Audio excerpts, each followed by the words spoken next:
Having defeated Brutus, Pompey, Lepidus, and of course his main foe and adversary, Mark Antony, Octavian stood on top of the world, and everyone in Rome wondered what he was about to do. Would he pursue the position of dictator for life like Julius Caesar, or perhaps crown himself king? All these possibilities were considered serious at the time, but Octavian decided to take a completely different course. More than anyone, he knew that uninterrupted years of warfare and crises had left the Roman Republic in shambles. Theoretically, the Senate ruled the territories under Rome's sway, but effectively, the Romans were wallowing in lawlessness. No matter how broken and crisis-ridden the Roman state was, Octavian knew that the senators would never surrender their influence to give him the complete and absolute power he longed for. If he had decided to be dictator, there would have been many years of turmoil, and he would not have had time to resurrect Rome. So, drawing once again on his vast intelligence, he decided to take a risky and dangerous gamble, the grand prize of which was all of Rome's power. By January 13, 27 BC, Octavian informed the Senate that he was not only stepping down from public life, but that he was giving all his powers back to the senators, abdicating all his political, military, and governmental influence. Some senators, taken by surprise, viewed this renunciation as a real possibility of once again consolidating the Republic's power in the Senate.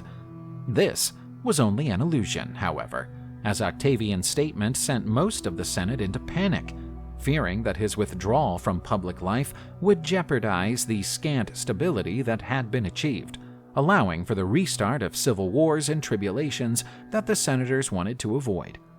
As a result, the senators virtually begged Octavian to back down from his decision, but he seemed undeterred.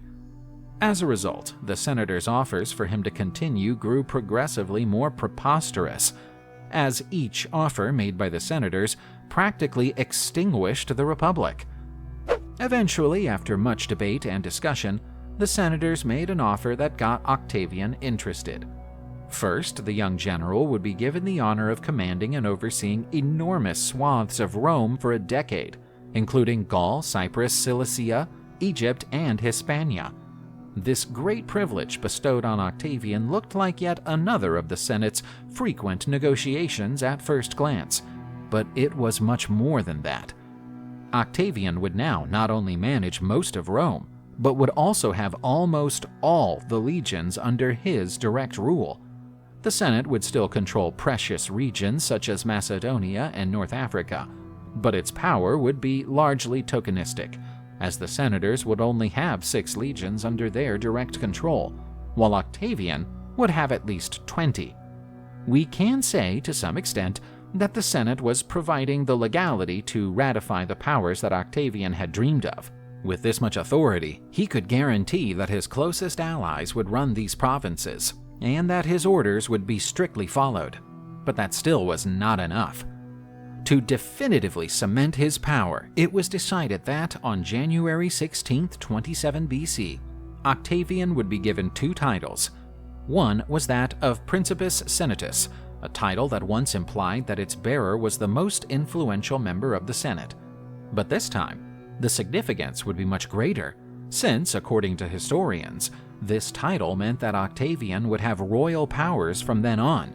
He would be able to give the title of Augustus, which had both religious and political significance, the meaning of which can be translated as the revered one or the illustrious one. To round things off, he was also entitled to display the majestic civic crown under his door, as well as being able to embellish his doorposts with laurels. After several years, the now very powerful Augustus found Rome yielding to his will, but yet again, he remained cautious, knowing that flaunting his inflated ego to the masses or positioning himself as some kind of deity would harm his influence. He also knew that, no matter how mighty a man was, he could be crushed at any moment if he was careless.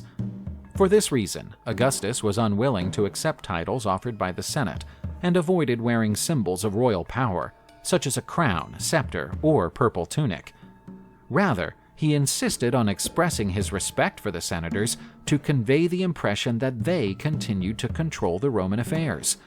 This strategy, as usual, worked out quite well, and Augustus, for his goodwill, was given a beautiful gold shield by the Senate, inscribed with the words Virtus, Pietas, Clementia, Justitia, virtue, piety, clemency, and justice, which was displayed at curia meetings. As time went by, and although his power was almost absolute, Augustus continued his efforts to maintain the impression that he was sharing power with the Senate. He realized, however, that he had a major threat at hand. Augustus's ambition was not just power for power's sake.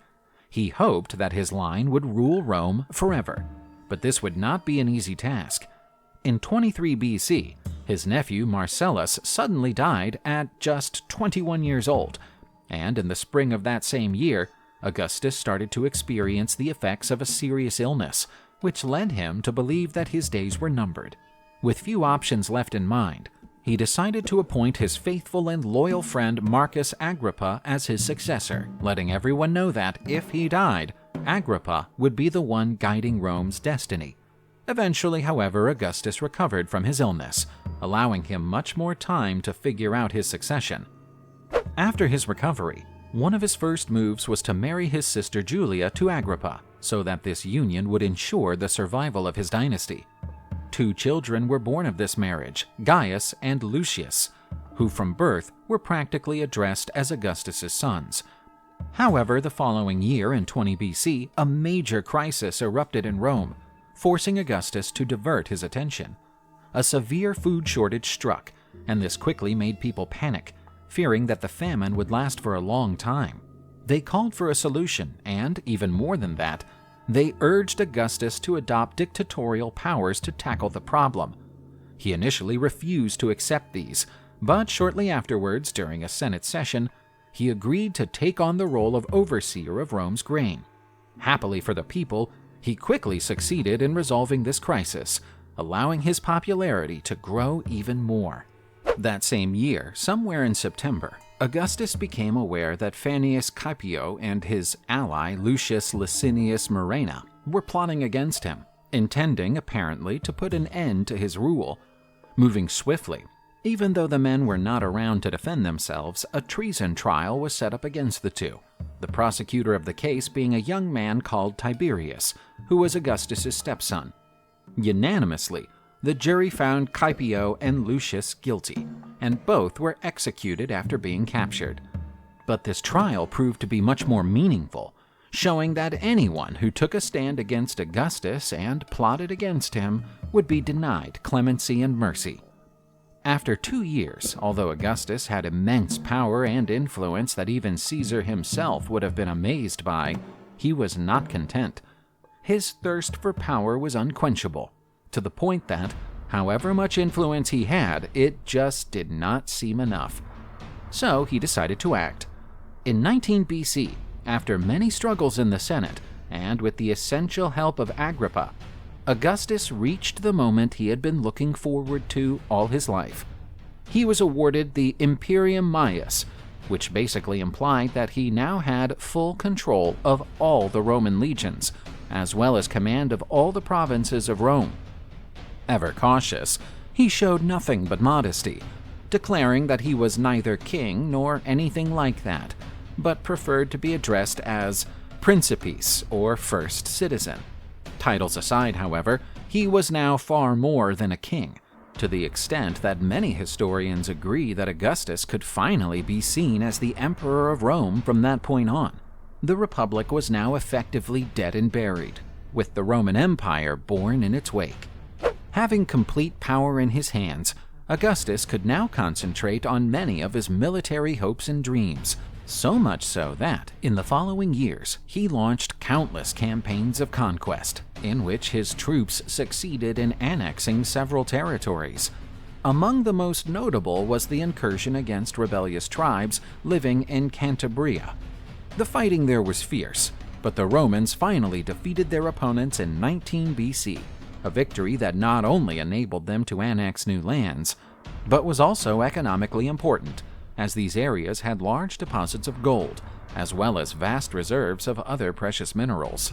All this would help finance Augustus's later military campaigns, such as the raid against the peoples living in the Alps in 16 BC.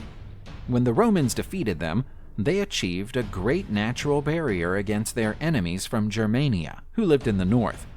It should be pointed out, however, that Augustus also turned out to be a highly capable negotiator and diplomat, scoring victories for Rome without necessarily engaging his legions directly in battle.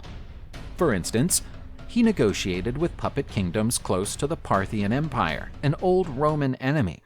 Seeking to harness these kingdoms to support any Parthian attacks, Augustus even sent Tiberius to reinstate monarchs, such as Tigranes V of Armenia, to his throne, securing their favor.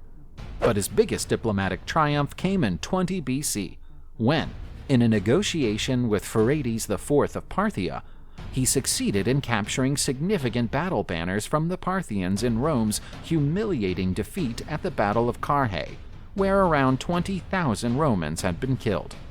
Augustus, a good propagandist, took advantage of having these banners back to tell the Roman people that the Parthians had submitted to his rule, turning this into a great symbolic victory.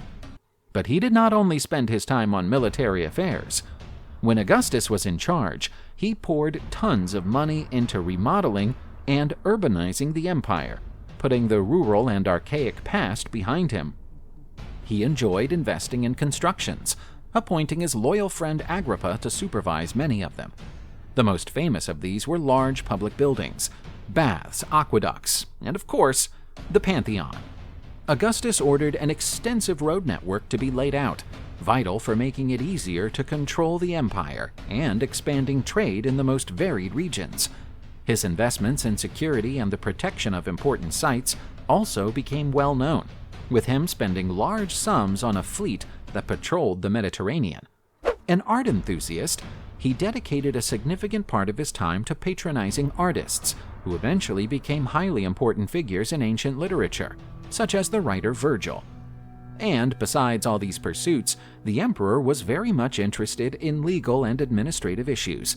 Laws and reforms were passed in a wide variety of areas during his rule, but he seemed to attach great importance to those concerning moral issues. He prescribed penalties for issues such as adultery, as well as rules that were designed to curb so-called public displays of extravagance. Augustus set an example for these laws to be followed. He lived in a home without major frills, was married for more than 50 years to his wife Livia, and did not fail to cast out his own daughter Julia when she was sentenced for adultery. Even though he amassed many glories, Augustus's rule and his personal life were also marred by some failures and defeats. The Romans suffered a major blow by the Germanic tribe of the Cherusci, led by Arminius, who destroyed 3 legions under Publius Quintilius Varro at the Battle of Teutoburg Forest in 9 AD. But, apart from 1 or 2 military defeats, the emperor's main issues were still about who would succeed him. Agrippa's sons, with his sister Julia, Gaius and Lucius, died in 2 and 4 AD, and Augustus became desperate. To make matters worse, he could no longer rely on Agrippa, who had been dead for over a decade. Aware that his time was coming to an end, he decided to gamble on his stepson Tiberius, who had been born during his wife Livia's first marriage. Tiberius was withdrawn and hot-tempered, but having no options, Augustus chose him. Tiberius was adopted by Augustus on June 4th AD, on the condition that he would adopt his Germanic nephew Julius Caesar, ensuring that an heir was already available should anything happen to Tiberius. The young man also had to split up with his wife, Vipsania Agrippina, to marry Julia, Augustus's daughter and Agrippa's widow. Oddly enough, after this appointment, Augustus decided to retire from public life. He continued as emperor during the last years of his life, but according to his personal wishes, Tiberius was the de facto ruler. Having more free time, he dedicated himself to writing a first-person record of his great deeds and achievements, called The Deeds of the Divine Augustus.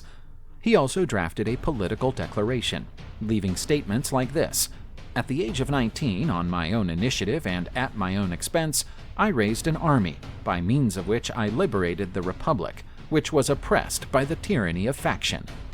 After decades of struggles, conquests, and triumphs, Augustus died on August 19, 14 AD, at the age of 71.